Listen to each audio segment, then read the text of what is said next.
Jeshi la Irani limesema kuwa limelenga kambi za kijeshi za Israeli pamoja na shirika la usalama wa ndani Shin Tibeti, huku vita kati ya Marekani, Israel na nchi hiyo vikiingia siku ya 13.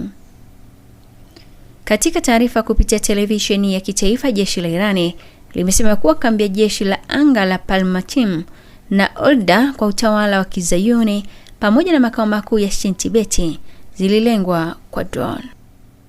Wakati huo huo, mashambulizi ya Marekani na Israeli dhidi ya Irani yameharibu takribani maeneo 4 ya kitamaduni na kihistoria yakiwemo makasri na msikiti wa kale, hali ambayo imeibua wasiwasi kuhusiana na athari za vita hiyo inayopanua dhidi ya maeneo yaliyolindwa ambayo ni muhimu kwa utambulisho wa Irani na historia ya dunia. Uharibifu huo umezisukuma Irani na Lebanoni kutuma ombi wiki hii kwa shirika la Umoja wa Mataifa la elimu, sayansi na utamaduni UNESCO kuongeza maeneo zaidi kwenye orodha yake ya ulinzi iliyoimarishwa.